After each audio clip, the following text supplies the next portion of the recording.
So what's it looking like in the Cape right now? Sorry, yeah, the lights just went out up here. They were on earlier, but what I really want to show you, these power lines have been sparking. As we drove down Chiquita Boulevard, we saw it quite consistently. Our photographer Troy here is going to zoom in. We just saw a flash of light. I don't know if you saw that as well. Not able to tell if that is lightning or another light going out nearby, but that is what we're concerned about, seeing the sparks on these power lines up and down Chiquita Boulevard.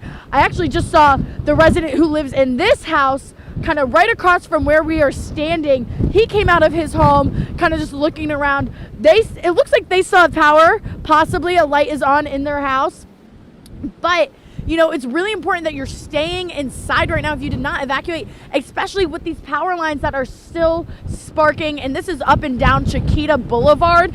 But we'll be out here and make sure we are keeping you up to date live in Cape Coral. Ella Rhodes, Fox 4. Ella, thank you so much. We just heard that rumbling here in our studio, Southwest Florida. Trent, I want to go back to what we were just talking about. Ella was just talking about with that sparking. That was something we saw during those tornadoes that you were bringing to us earlier today on Fox 4 Morning News.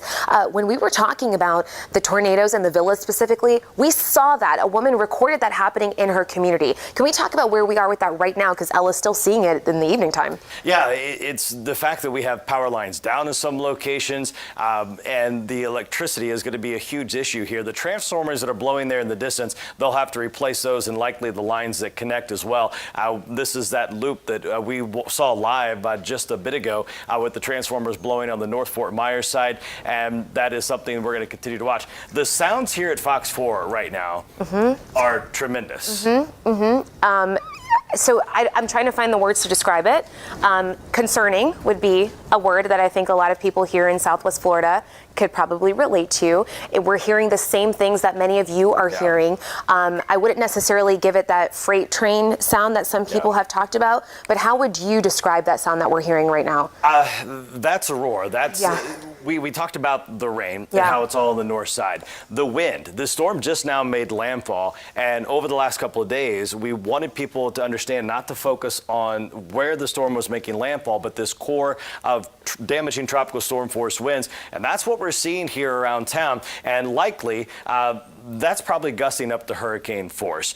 We saw sounds similar here with Helene when it passed 160 miles off the coast, but just because we don't have the rain doesn't mean we don't have the impacts from the wind and the surge. And that strong wind, Katie was just putting out numbers. Was it Big Hickory Pass is up over 6 feet of storm surge right now, and you can see those winds coming on shore. So now is when we're seeing the peak winds around Southwest Florida, and we've been getting a lot of messages and texts about, is it over? Is the worst past? Storm's just now making landfall. The wind's going to peak now as it pulls across, and as it interacts with land, as these storms weaken, that energy has to go somewhere, and the winds start to spread out, and we are indeed seeing that. That's the loudest I've heard it here at Fox 4 so far today. Now, I'm going to just ask you as a regular person. There we go. Because check this out. Maximum wind gust, Port Charlotte, Punta Gorda. Yeah. Right, Charlotte. Right. So I just want to ask this because we saw all of those tornado warnings earlier today, okay? If I'm a regular person in my house hearing this, I'm concerned. Now, you just told me, you showed me how that movement is all the way on the other side of the state. So can we tell people what to expect with what you're hearing right now? Yeah, this is going to continue all night. Okay. You're going to hear your house, I call it breathe. Okay. You're going to hear the wind, you're going to hear it flex a little bit, and it's going to sound scary at times. As we get towards sunrise, we're going to see that peak surge move on shore and start to come down during the day. The winds will start to lighten up as well. Okay. Our conditions tomorrow will improve pretty quickly throughout the afternoon as the hurricane moves off the other coast. And that's fascinating as well. We are going to see the potential of Category 2 hurricane winds in Orlando, south of there along the I-4 corridor and moving off the state and all the way off the East Coast. This is forecast to become stay a hurricane all the way over through I-95 and eventually through the Atlantic. But landfall was there at 8:30 tonight, and as we look there, Shar, you can see the hurricane force winds continuing across the state and not weakening to a tropical storm until it gets out over the Atlantic and then on through Bermuda. So the noises we're hearing, the sounds we're hearing, those are going to continue overnight as we still have the backside of Milton to go. Well, we're here with the experts, and I'm including myself in that and saying I'm here with the experts to help us kind of understand what we're hearing, what we're seeing. You brought me a little relief with that because I honestly was a little concerned hearing that just even here in the studio. And I don't know if folks at home, because we're obviously on backup generators here. We just had a little power surge and it kicked off some of our monitors off to the side. So just like you, we're going through it here, and we're going to continue to monitor the power outages throughout the night and, of course, the rising water as well. We'll be right back as we leave you with a shot at Park Avenue at 1st Street in downtown Fort Myers.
And it's forever. They kind of sat in that northwest eye wall for a long time. Tampa Bay, around Metro Tampa, is going to kind of sit in that for a while longer. But eventually it's going to move to the East Coast, and we will improve. It's going to take a while. Now, I know a lot of people in our viewing area, specifically along the I-4 corridor, are at risk of flooding from that massive amount of rain that's coming down. Are there areas that would be more at risk, like typical areas that would be spots, flooding? and I think anyone that's watching kind of knows their neighborhood and the streets and go, that always floods. So, that's going to flood. I mean, the good news is, it would be ridiculous to think anyone would be out driving unless there was you had to for a big reason. So as long as everyone's in the home and your house is not at risk of getting some sort of river flooding or flooding from a nearby lake inland where the water can run, that's the kind of setup that could be dangerous. But for most people, this water is falling and is outside, your home, which should provide some safety. Yeah. I'm sorry, go ahead. I'll go ahead. I was just going to say, we had talked so much about the levels, the storm surge risks. Can it combine with the rain? Can that make it worse? How do those two work together? Maybe a little bit, but not much. And let me backtrack a little bit, because I'm Patrick Sheehan, Director of the Tennessee Emergency Management Agency. More than 200 earthquakes have rattled Tennessee. Is that water? Do we have a leak? Because if you're ever going to have a leak in your house, it's going to be in a setup like this, when the wind is blowing 90 miles an hour and the rain is coming down as hard as the rain can come down. This is the type of weather where you finally discover, honey, we've got a leak in this wind roof. finds that loose shingle. Exactly. So I'm not saying it's happening everywhere, but I guarantee you there are people watching that is saying, is that water dripping down the side of the wall here? And I hope it's minimized, but I'm sure that's going on right now. Yeah, I'm sure too. I remember Sheriff Chronister, when he was on in our 7 o'clock hour, was saying he was concerned about the Alafaya River because it's one of those situations where we've had hurricanes move through, they flood, and then he said the southern part of the county, Ruskin, Apollo Beach, just because they had so much flooding during Helene that a lot of that water was still there. So, and again, this is a situation where we really won't know until tomorrow morning. Yeah, it does seem like a lot of these storms are at night. They're not, though. It just seems that. Well, excuse me, what's that? A camera in Sarasota, I believe we have. Okay, let's check that out. We'll welcome all cameras right now. Yes. Any camera we have, we'll take. Yeah. All right, maybe we don't have it. Heather? Oh, we have Kim. Oh, okay. Oh, Kim has a camera. Kim has a let's go camera. down. Yeah. Trying to work that? Sorry Even about better, that. it's Kim in front of a camera, and let's see how conditions are right there. Hi, Kim. How's it going? Hey guys, so it was pretty quiet here, but we started to feel the wind start to pick up again. So we're off of Clark Road. As you can tell, the power is out here. Want to just show you some of the things that we've seen. Some trees that have broken right now. We're also hearing several pops of transformers out in the distance. So there's also a tree right here. There's also a car parked right there. So we're trying to find out who the owner of this car is to get it down, or to move the car rather. But we lost power about an hour and a half ago, and really it was kind of crazy. The last hit that we did with you all, very windy. We were out here, we were starting to see things fly around. And really for about the last 30-40 minutes, the winds calmed down. It was almost actually kind of peaceful, very eerie out here, but you can feel the wind starting to pick back up again. Again, we're off of Clark Road, right just before I-75. Now, as far as conditions out there, I've heard that in Gulfgate, there is a home on fire there. Right now, first responders can't get there just because of the conditions still. But these are just a few of the things that we're starting to hear out here. And like Paul said, we know. So Paul said that we're more than likely in the eye of the storm. That would make sense. But just the conditions, we're waiting to go out. Probably won't do it tonight because just the winds were so heavy, so strong. We could hear so many things following.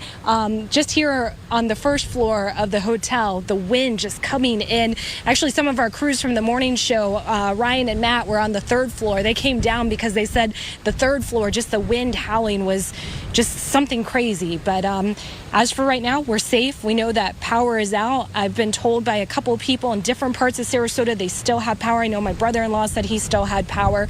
But right now it is just kind of crazy to think about an hour and a half ago how strong those winds were. And right now it's starting to pick back up, but not too bad right now. Paul, back to you.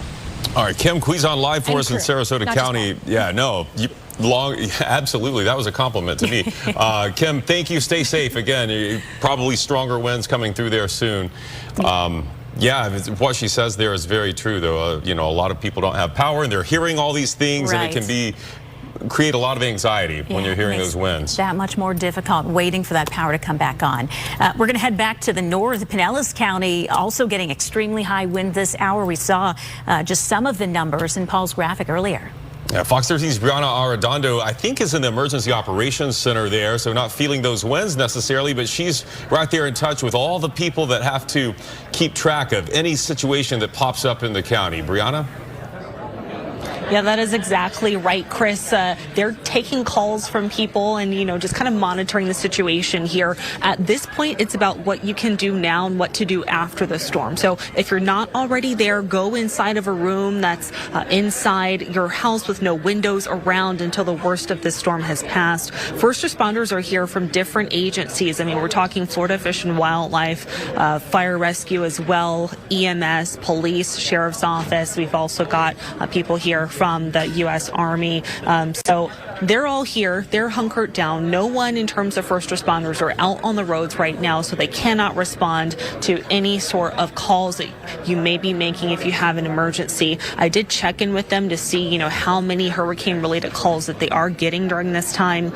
Between 3 p.m. and 8 p.m. tonight, they got 705 hurricane-related calls. And, just for some of those, once those winds kicked up, they just were not able to go out there because it just wasn't safe for them. I also checked in with the power outage situation here in Pinellas County, and as of 9 p.m., there were 203,000 reported power outages here within the county. So obviously that means a lot of response with getting people back online once the storm has passed.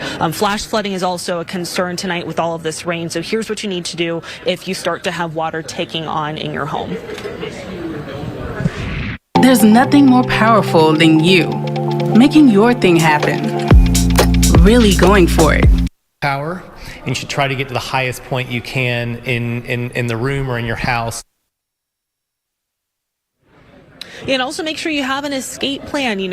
As I was talking with some county officials here, it is very important for you to get to a space where you are able to get out of a window per se, or some way to get out of your house. I also checked in with them about people who are in one-story homes. There were folks who we talked to who did not leave, and they were in evacuation areas. And so, what would they be able to do?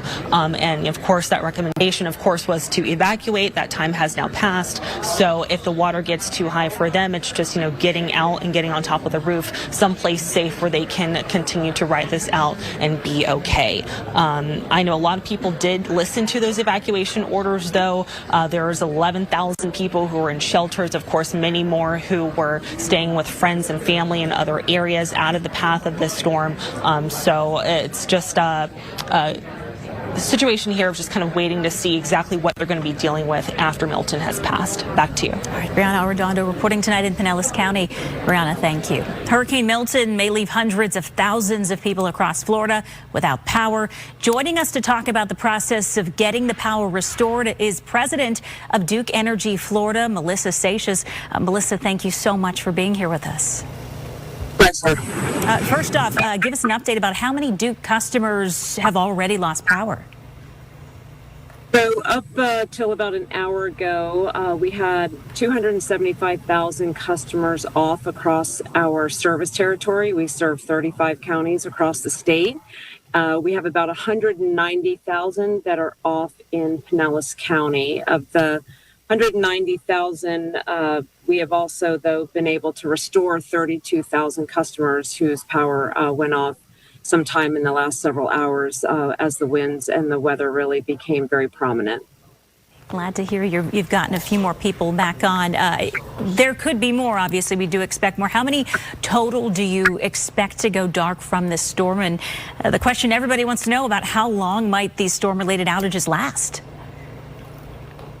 Our original modeling showed it could be upwards of 1 million customers without service, again, across 35 counties. And it is really hard to tell at this point what the estimated time of restoration will be.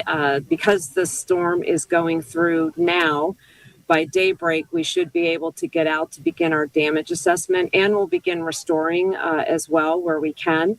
So we will hit the ground running. Tomorrow will be a really critical day for damage assessment, and then we'll have a much better idea on the impact, the type of damage, infrastructure status, and of course that leads us to providing an estimated time of restoration. I know everybody breathes a sigh of relief every time they do see that power truck coming through their neighborhood. Can you tell us a little bit about the resources that you have in place for after the storm has passed? Have about 16,000 resources that will help to restore and rebuild after this hurricane. So the majority of those are line personnel, in addition to vegetation management crews, damage assessment, and many of those crews were staged prior to the storm. We'll have a second wave that comes in tomorrow, and even more additional crews on Friday, but we'll have a total of 16,000. Okay. And we know the cause of each and every outage could be for a different reason. Are there certain outages that are maybe easier, quicker fixes? And then, of course, what else takes more time?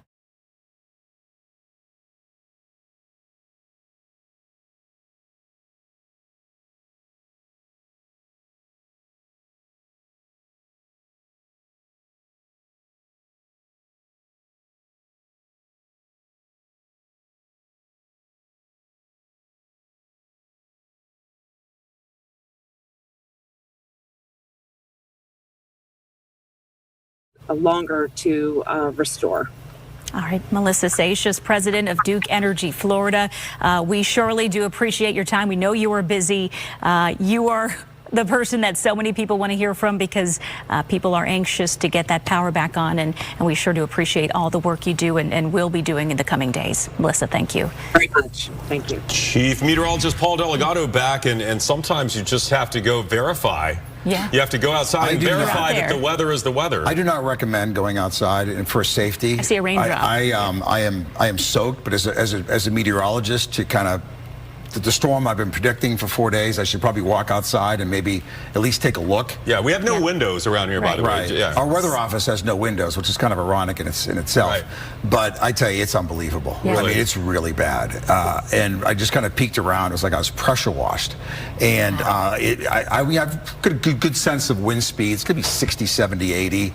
But the rain is all sideways. Yeah. Wow. And I mean, it was like we're all went out. Jim went out, Nash went out, and a whole bunch of people ran out, and they all ran back. We can't have you all go out there at once now. Right. No, we need at least one in the building. I don't want to end up in Ocala or something. Right. The winds. So anyways, no, do not recommend going outside. But we're kind of get a little protection from the building and stuff, right. But it's tough. You want to take a look at some radar views? Listen, we can take a look outside if you want right now. If you want to take our outside camera, and it's amazing this camera's still working, but with wind. It's got an NFL offer. Don't play with me. Think I'm going to take it. Aren't you a little too old to be playing football? Wait, what? They want somebody that can run a 40, not somebody that is 40. When the coach calls your number, you're going to say G56, bingo. Congratulations, because I can't imagine how your power's on, because this is the type of wind that's going to knock down a lot of trees, a lot of infrastructure. That's water coming down, and also it's also water that's dripping off the dome. You've driven by our station on Kennedy, and you can kind of see the golf ball up there. That's over the radar site. The numbers are clicking up. These are power outage customers, not people, customers, a little different. And they're growing by the minute, and they'll continue to grow. And then this is all going to expand inland. Check out the rain. So as far as any improvement around Tampa Bay, at least the heaviest, very heaviest rain now, showing a little bit of motion because it's moving into I-4. This is in Tampa, heavy rain, and then down towards Bradenton and Ruskin. Pinellas is in the midst of some extremely heavy rain. Brandon, Plant City. This is kind of the northwestern eye wall that is over you, and this is really the worst of the weather from the storm. This is going to improve, but will take a while. It's going to kind of move in tandem with the hurricane as it moves across the state and kind of parallels I-4 on the trip to the East Coast. So the back edge is still here, got a ways to go. There's widespread flooding. And as I read from the statement from the Weather Prediction Center that kind of oversees excessive rain, excessive snow, all of the weather elements around the country that causes issues, their statement about an hour ago says this is going to be catastrophic flooding from Tampa Metro all the way to the East Coast. Wind speeds now being picked up by Doppler, 108, 106, 93, 92, 84. Excessive wind warning is up for another 10 minutes. Weather Service may extend that. We'll see if they extend it to the east. This is red. This is wind towards and winds away from the radar site. This is another picture on Sky Tower. It also gives a sense that areas south are not seeing much as far as precipitation. Here's the center, slicing through Sarasota County, probably soon to get into Hardy County. And because this is transitioning to a winter storm, we actually call it, the definition would be cold core. It's not really cold core, but that transition forces all the bad weather to be on one side. This is kind of like those huge winter nor'easters off Cape Hatteras and off, Newfoundland and off Cape Cod, off Nantucket. This is what you get. Rainfall rates around Tampa Bay has been up to 5. Look at this, 7.3. 7.3. That's incredible. So that's 7.3 in an hour. You get 3 hours of that, you get 21. That may not happen, but I do think when we're said and done, if we look back at some rainfall totals, we're going to have a whole bunch of 15 to 20, if not higher. Not quite as much in the way of rainfall rates. This wedge of very heavy rain is going to pivot to the east. And these are numbers now getting close to a foot. 8, 11, 9, 10, 7, 8, 7. This will just kind of fill in. And we have a flood warning up? Wind warning. That's the extreme wind warning. That's all going to transition to the east. It's going to be a rough night. Anyone who is watching me inland, and so many of you have messaged me, it's just going to be a loud, noisy night. And there's really not much you can do except put yourself in a room in the house that's kind of away from windows. I mean, the only danger you get a couple dangers, and is maybe a tree that could fall, and you should know that going into this, or something blows and you don't have your shutters up and hits the window and your house is compromised. If your home is compromised, then it's a problem because then the wind's getting in your house, the rain's getting in your house. If that happens, really the only option you have is to kind of shut the door to that room and go to another room and not let that overspread your house. This is going up I-4. It's been rough too, and we haven't talked a lot, and there's no reason to leave you out. In Citrus, Hernando, and Pasco, it's just been a lot of rain. It's been a lot of winds 65 to 75 in Citrus County. We're not forgetting about you in Lecanto, Inverness, Brooksville, Weeki Wachee, Spring Hill. It's been steady, heavy rain with some wind, but we've been talking a lot about the eye making landfall and that wedge of rain that will cause potentially catastrophic flooding in spots. And this is all going to slide itself pretty much down I-4, heading for Orlando. Anyone that left Tampa to go to Orlando, bad weather. If you watch me on the Fox local app in Orlando or online, this is all coming your way with some wind and a lot of heavy rain between now and, say, 6 o'clock in the morning. But, boy, there's still rain out in the Gulf. We have a long ways to go. Then eventually the storm ends up east of us. At this point, it doesn't really matter because we're going to show you where the storm is, and we know it's going this way. Do we have that maximum wind gust map? That is such a good map you drew 93. What's happening now is just too important to miss. And we know. Winds of the storm, finding the individual anemometers or sensors is pretty small. So if this one spot in Sarasota was 93, it's highly unlikely that was the strongest wind around the Sarasota area. I would add 10 to 20 miles an hour makes sense. So if there's a sustained 93 in Sarasota, probably had spots 115 to maybe 120 right along the coast. And then as the storm moves inland, the winds will diminish. But there you go.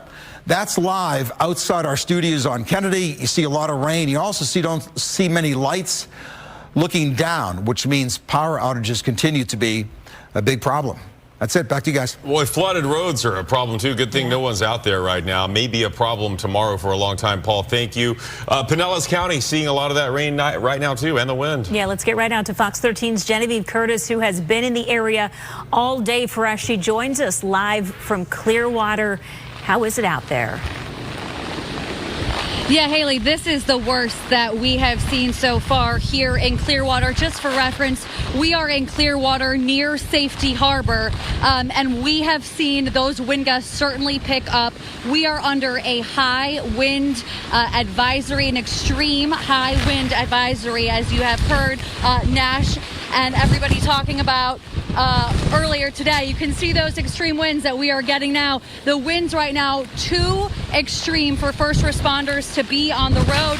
The sheriff's office has taken the deputies off the road. The police officers are off the road. We have some video that we can show you from earlier if we want to go to it about how serious people are taking this and heeding the evacuation warnings that we have been hearing from Pinellas County all week long. We went through Clearwater, we went through Dunedin, we went to Safety Harbor. All of these areas were boarded up, businesses were boarded up. Pinellas County Emergency Management, Pinellas County officials all week have been asking people, begging people to evacuate from zones A, B, and C. And hopefully tonight people have heeded those warnings. You can see why they were so serious about making sure people stayed safe, because we are in these extreme high winds. First responders cannot get to people. They cannot respond to those 911 calls. Now, I also want to let you know that we have about 115,000 people in Pinellas County tonight that are without power. We have seen those green flickers from the transformers from where we are at. We are hunkered down here at my photographer Travis's home in Clearwater. I don't want to jinx us by saying this out loud, but somehow miraculously, as Paul had pointed out, we are among the lucky few that have not lost power so far tonight, but we have definitely had those flickers and thought we lost it a couple times, but we still have power. So many, though, in the dark tonight as they ride out the height of this storm. I also, if we can go to a soundbite with this family, there was a pizzeria open today in Clearwater, you know, just making sure that people were taken care of beforehand. See if we can get that to you. As a family, we take care of each other, go heart and limb for people. So these communities show off for us, we're going to show off for them. You know, we love these communities. We know people's names by now. We know what they order by now.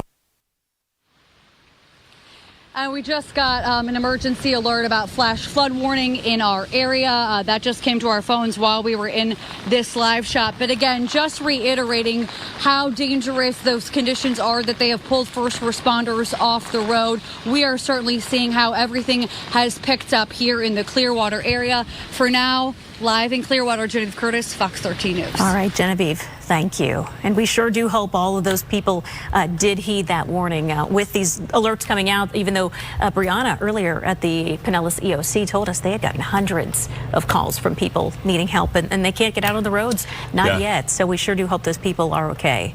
All right, stay with us. Continuing coverage of Hurricane Milton will continue. We'll come back with updates from Pinellas and beyond. Stay with us.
welcome back. Jim and I, during the break, we're looking through the radar data and we're checking out the chat room with the National Weather Service and the Hurricane Center, and they just issued a flash flood emergency. They don't often do this, but it just speaks to the amount of rainfall we've already seen and are expecting in Tampa, St. Pete. This includes a large section of our viewing area. I mean, this is an extreme situation at this point. Throughout Pinellas County, working its way into Hillsborough County, the rain is coming down, I mean, as hard as you are ever going to find it coming down. Look at the graphic right now. This is the area that we're talking about where you see the flashing polygon, the emergency flash flood warning. This is an extremely dangerous situation. Don't go outside. Don't travel at any point. Even if the rain's starting to let up, we are seeing extreme amounts of rain. You see some of these rainfall totals. Central and southern Pinellas County, you're seeing this now approaching 11 inches of rain. Into Hillsborough County, we're seeing 8, 9, 10 inches of rain in many locations. And so much of this is really accumulated in really the past 90 minutes or so, and this is just going to continue to spread inland. And right now you look at Sky Tower radar and you see that really intense portion working its way right up the mouth of Tampa Bay, and then working its way over into now central and eastern Hillsborough County, out towards I-4, heading out towards Lakeland as well. And Jim, we talk about flood warnings and watches all the time, but I want to just express the seriousness of this warning. National Weather Service saying this is a particularly dangerous situation. Seek higher ground now. This includes St. Pete, Tampa, Riverview, and a large section, as we just saw there on the screen.